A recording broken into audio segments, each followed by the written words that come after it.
Bismillahirrahmanirrahim. Assalamualaikum warahmatullahi wabarakatuh. Rabbi zidni ilman warzuqni fahman birahmatika ya arhamar rahimin. Rabbi shrah li sadri wa yassir li amri wahlul 'uqdatam min lisani yafqahu qawli. Tema kita membincangkan tentang kearifan lokal, yaitu tradisi naik ayun. Saya mengucapkan salam takzim kepada Bapak Ibrahim Mahmud. Saya mengucapkan banyak-banyak terima kasih sudah mau meluangkan waktunya untuk membantu saya. Saya ingin menampilkan kearifan lokal tentang tradisi naik ayun.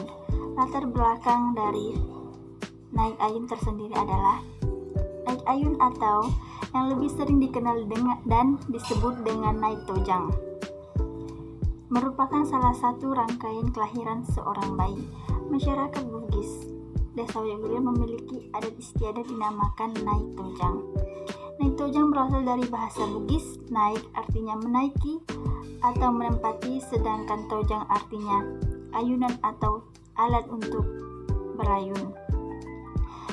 Tradisi ini merupakan adat untuk melaksanakan kelahiran bayi, di mana ditandai dengan dimulainya seorang bayi tersebut diperboleh masuk ke dalam ayunan.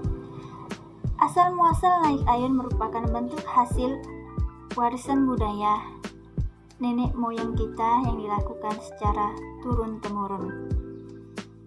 Adapun maksud dan tujuan dari naik ayun itu adalah sebagai rasa ungkapan syukur kita kepada Allah Subhanahu wa taala memperoleh kesejahteraan dan keselamatan bagi anak itu tersendiri, atau baik dalam kehidupan baik di dunia maupun di akhirat. Naik ayun juga merupakan sunnatul rasul yang dilaksanakan untuk mendapatkan keridhaan dan keselamatan bagi bayi yang baru lahir digunting rambutnya. Adapun waktu dan penyelenggaraan naik ayun itu adalah pada umumnya dilakukan setelah bayi berusia 7, 14, 21 hari atau sampai 40 hari. Dan diselenggarakan itu biasanya di rumah orang tua. Adapun pelaksanaan peralatan pelengkapan atau benda-benda yang digunakan dalam tradisi naik ayun, yaitu adalah adanya nasi 4 warna, yaitu ada berwarna kuning, hitam, putih, dan merah. Ada ketupat dan lepat-lepat, ada yang panggang dan telur rebus, ada pinang, kapur sirih dan daun sirih, dan juga ada pisang nipah, ada sebuah kelapa muda yang belum berisi beberapa bentuk cincin emas, 1 buah gunting, lilin kuning atau lilin lebah, ada bunga 7 warna, beras kuning dan berteh, dan ada 1 mangkok tepung tawar, dan ada 1 dedaunan seperti daun jangjuang, daun ribu-ribu, dan daun madeng. Dan ada selendang yang berwarna kuning, dan terakhir adalah minyak bau. Kearifan lokal yang ada di Wajogilir itu ternyata tidak hanya ansih mempunyai nilai berangkat dari nilai kemasyarakatan, tapi dia sangat erat, kuat, dan berakar dari nilai-nilai agama, sehingga pantas saja masyarakat yang religius, masyarakat tidak menghilangkan nilai-nilai kearifan lokal, tidak menghilangkan nilai utama, yaitu nilai-nilai religius.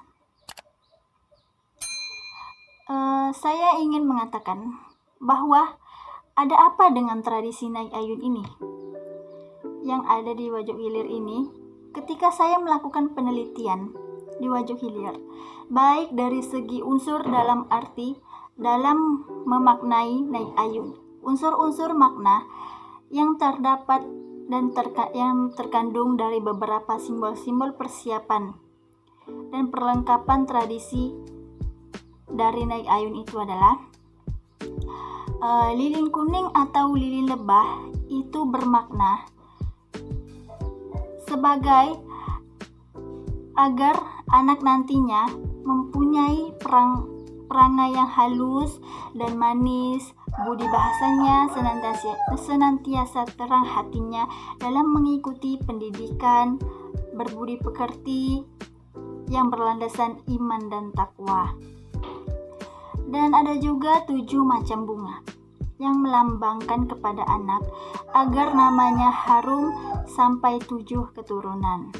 Gunting yaitu alat untuk menggunting rambut si anak.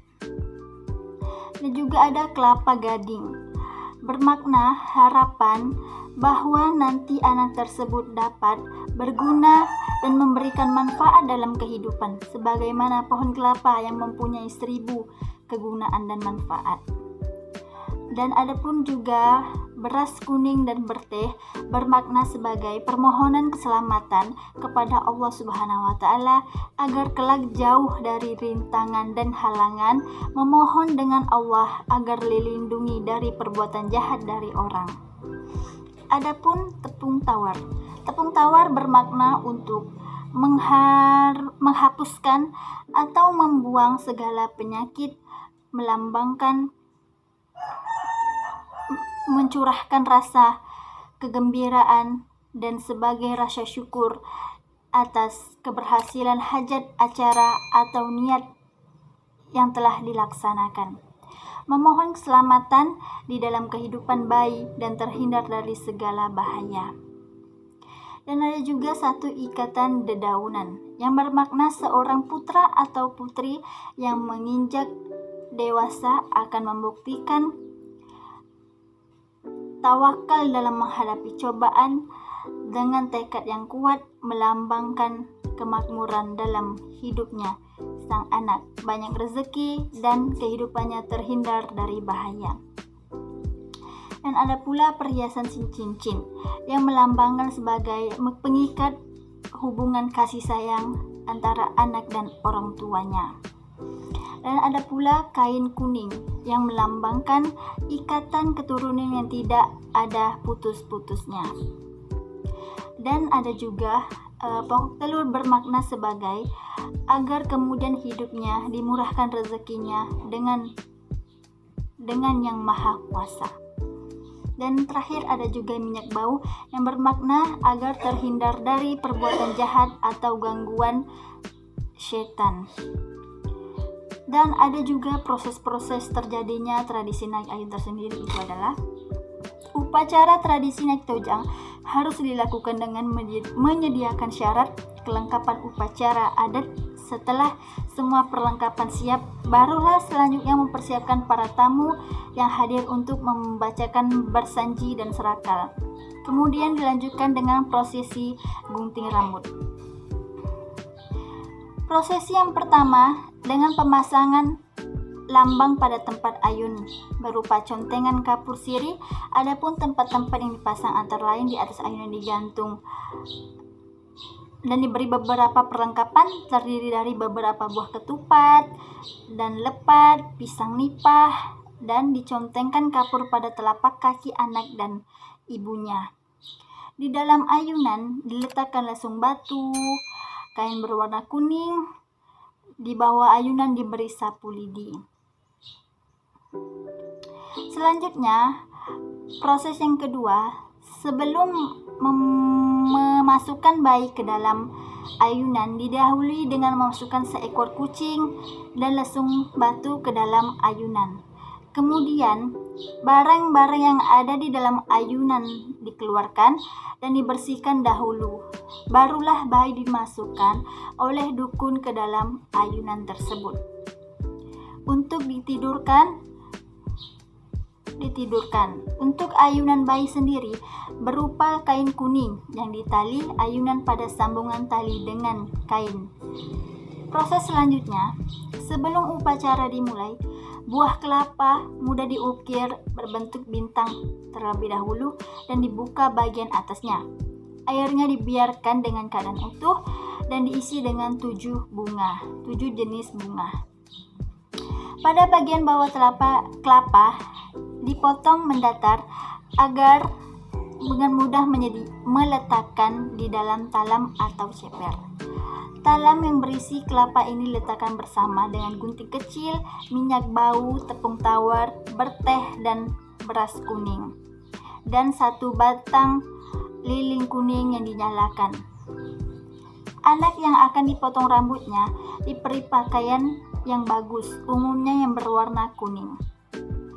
Sebelum pemotongan rambut, para undangan terlebih dahulu membacakan Al-Barzanji. Sistem pembacaannya dibagi menjadi 2. Bagian as-salam dibacakan sambil duduk dan bagian asyrakal yang dibaca sambil berdiri dan diiringi dengan pukulan rebana atau tar.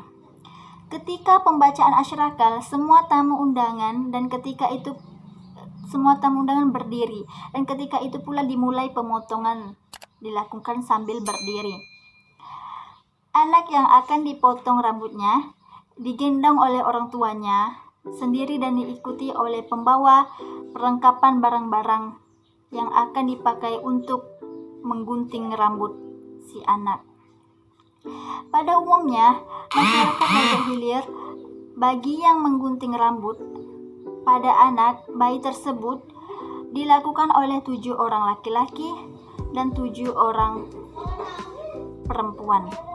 Sebelum pemotongan rambut dimulai, dioleskan minyak bau terlebih dahulu pada kening atau jidat di balik telinga kanan maupun kiri.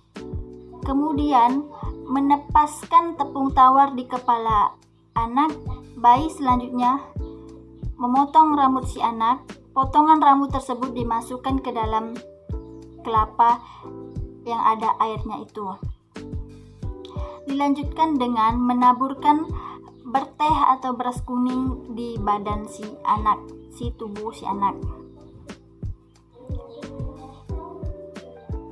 Pengguntingan rambut dimulai oleh seseorang yang paling tua dan terkemuka yang dipandang terhormat di dalam masyarakat. Hal ini dimaksudkan agar mendapat berkah dan doa yang syafaat bagi anak tersebut. Ketika pemotongan rambut yang pertama sudah selesai dan diikuti dengan yang lainnya, kemudian diberikan sebuah gelas yang dibungkus dengan plastik bening berisikan telur ayam diberi warna jingga, dan ada uang kertas yang dibentuk seperti sebuah kipas. Untuk undangan yang lain yang tidak mendapat tugas memotong rambut, itu biasanya diberikan satu kotak atau satu mika yang berisikan kue. Setelah acara pemotongan rambut selesai, anak bayi tersebut diserahkan kepada orang tuanya pada dukun bayi.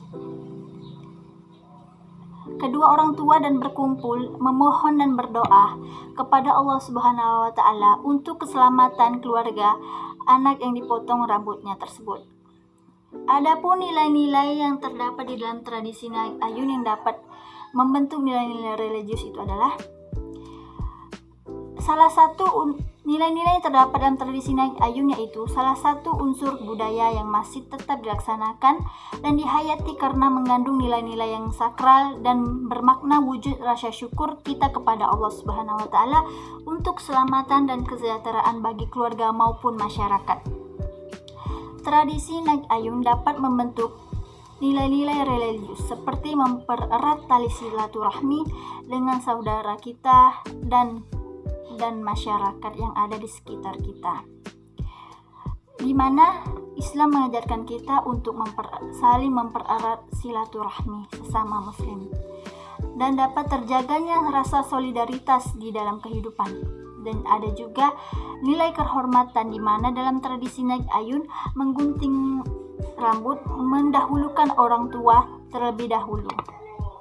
Selanjutnya, adanya sikap saling berbagi sebagaimana Islam mengajarkan untuk saling berbagi satu sama lain. Adanya nilai sosial yang saling berinteraksi satu sama lain, dan adanya juga nilai komunikasi membentuk sikap dan adanya nilai komunikasi dan adanya juga sikap yang membentuk untuk kita selalu rapi, bersih, dan harus menjauhi kekotoran fisik maupun hati, dan wajib menjauhi segala sifat-sifat yang tercela seperti iri, dengki, riak, ujub, bangga dengan diri sendiri, maupun berprasangka buruk dengan yang lainnya. Sekian dan terima kasih. Wabillahi taufik wal hidayah. Assalamualaikum warahmatullahi wabarakatuh.